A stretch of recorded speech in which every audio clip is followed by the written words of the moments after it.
Hello guys, samahan niyo po ako at magluluto po tayo ngayon ng putsinta. Mayroon po pala ako dito ang ating ingredients guys is, ito po guys is, ang ano po dito is, corn flour po siya, ay hindi corn flour, tapioca flour po at saka yung ating sinasabing all-purpose flour. 1 cup of tapioca flour and 1 cup of all-purpose flour. At syempre, mayroon tayo dito guys, 3 cups of water.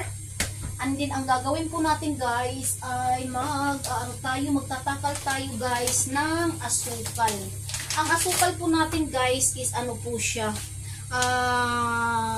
Gagamit lang po ako ng 3/4 cups of sugar po kasi ayoko po siya guys na matamis. Gagamit lang po ako. Ang po natin is kalahati po ito guys. Kalahati lang po. Kalahating cups lang po yan. Kalahating cup. At maglalagay po ako ng isa pang kalahati para po siya ay mag 3/4. Diba? 3/4 cup lang po na na asukal. At ngayon po guys ay maglalagay tayo ng 2 pints of salt. Maglagay po tayo ng 2 pints of salt po. Ihalo lang po natin ito sa ating water. At ang po is atin po siyang hahaluin. Habang ito po ay po guys, syempre lalagyan din po natin, ilalagay na rin po natin ang ating lihiya. Ang lihiya po natin, ang takal po ng ating lihiya guys is teaspoon po ito ay 2 kutsarita. 2 teaspoon na lihiya po guys ang ating ng ating lihiya. Mayroon pa po dito isa. 2 teaspoon lang po guys na lihiya.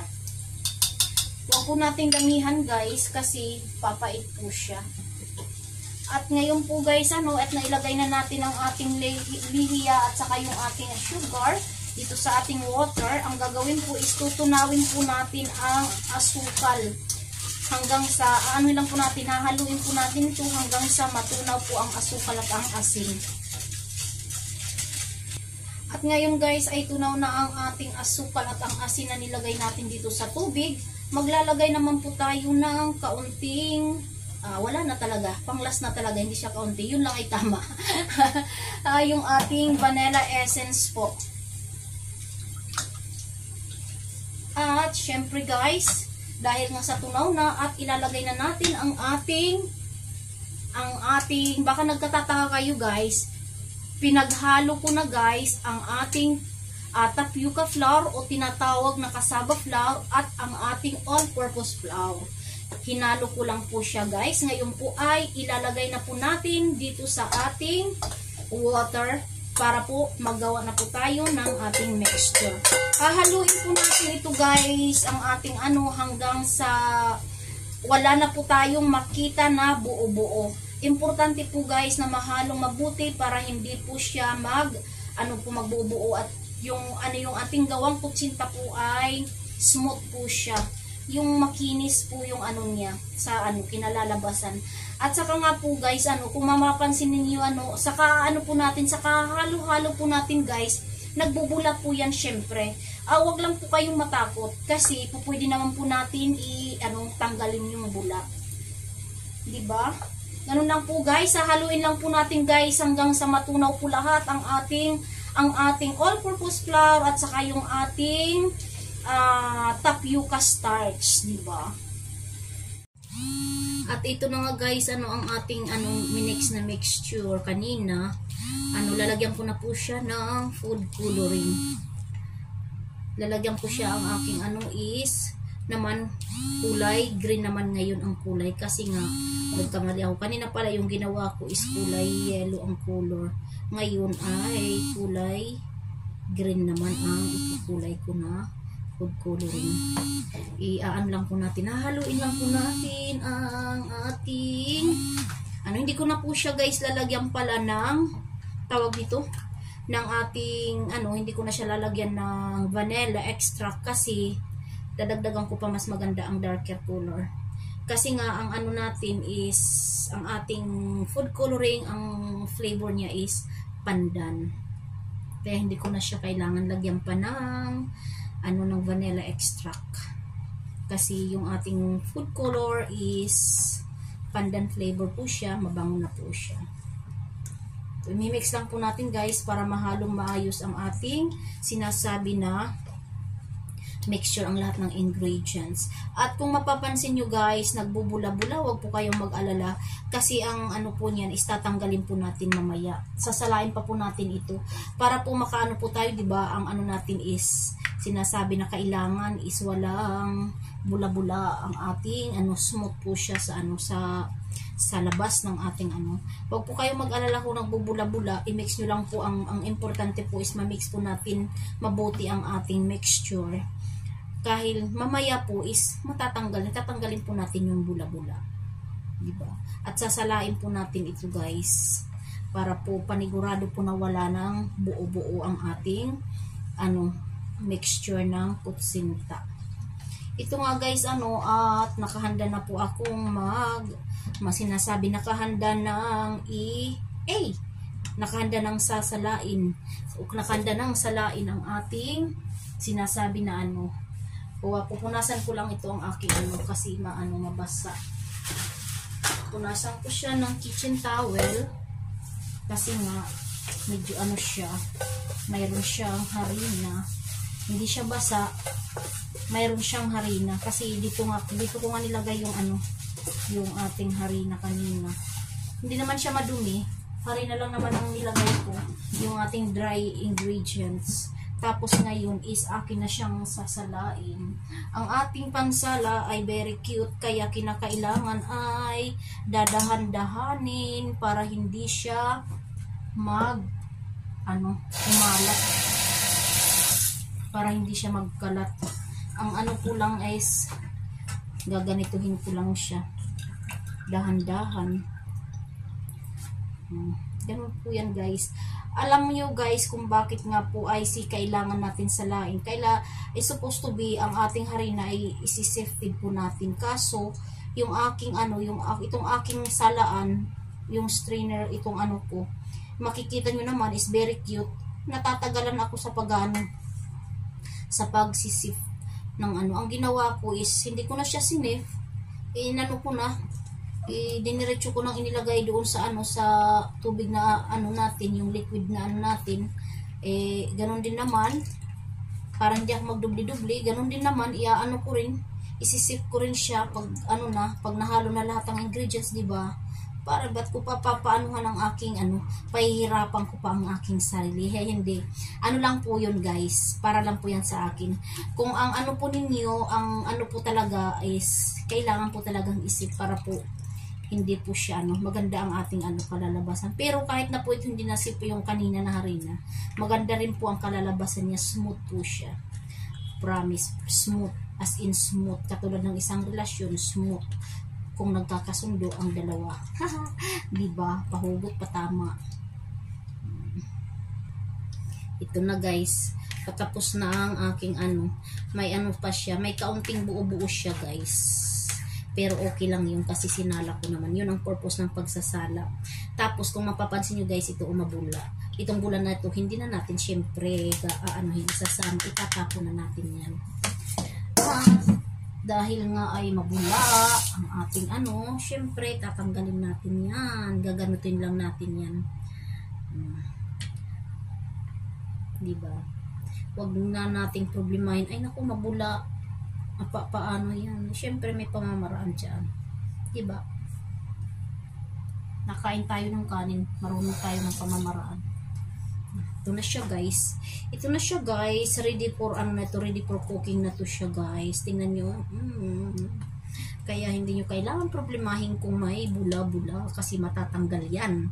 So ngayon guys, ay ko na siya, ilalagay ko na siya sa aking molder.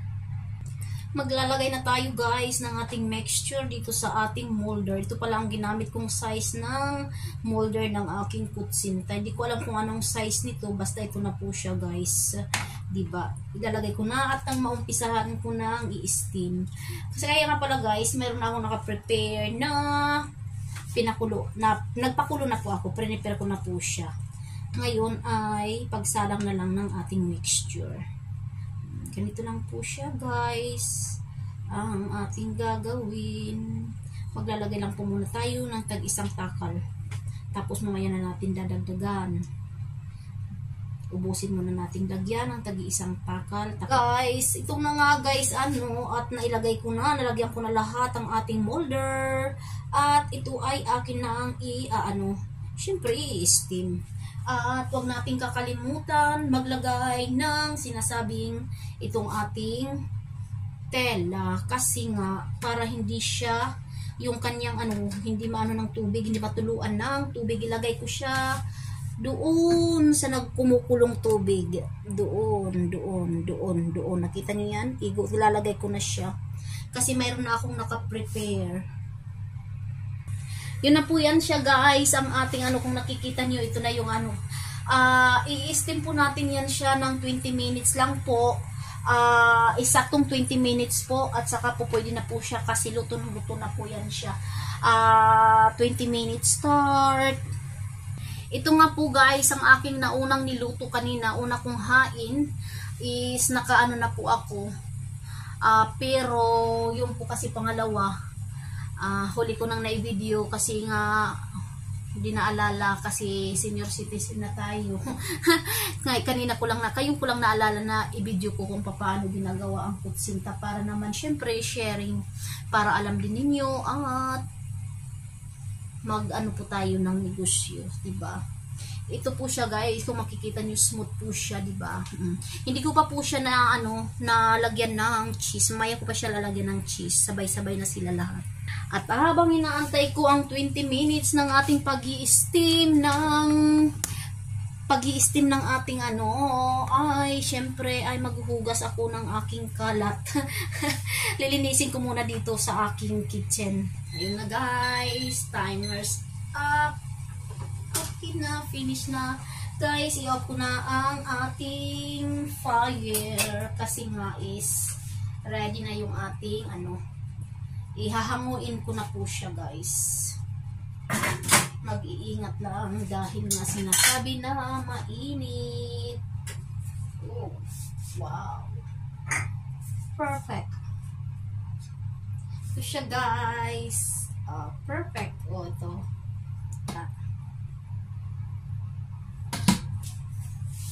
Maganda ang ating ngayon guys. Ang very smooth, diba? Nakikita niyo yan guys.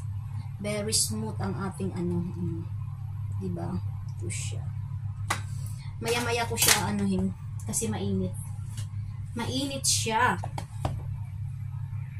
Ito siya guys, ang ating ginawang kutsinta. Perfect ang pagkakagawa niya. Very smooth po. Maano po yung kanyang sa labas, diba? Mamaya ko kasi mainit pa.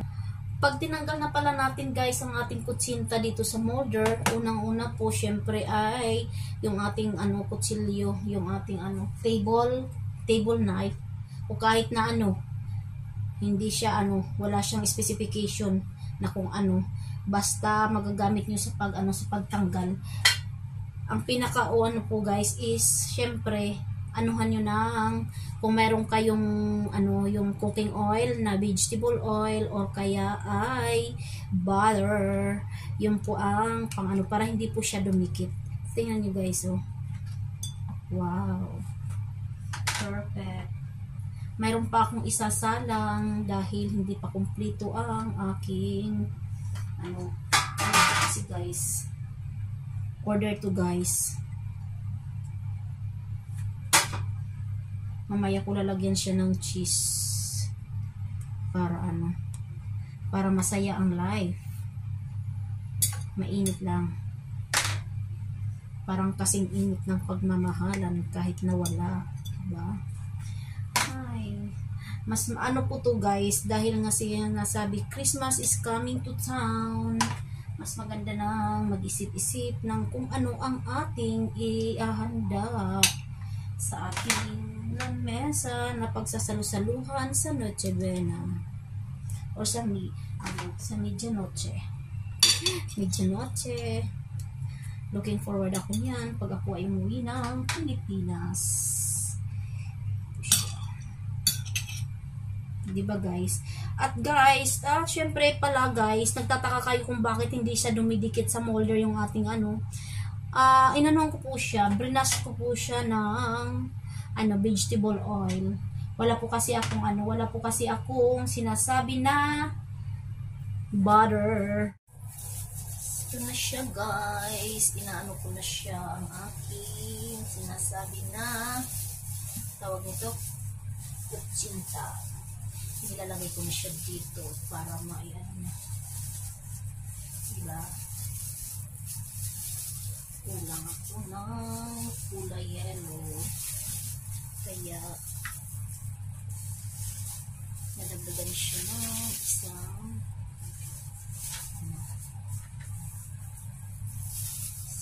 cream. Ito guys ay na ako, lalagyan ko na siya ng ating toppings kasi nga guys is wala kasi dito sa sa Hong Kong ng grated coconut, kaya ang walang grated coconut na fresh, kaya ang ilalagay ko po ay cheese. Ito po yung sinasabing cheese, tawag nito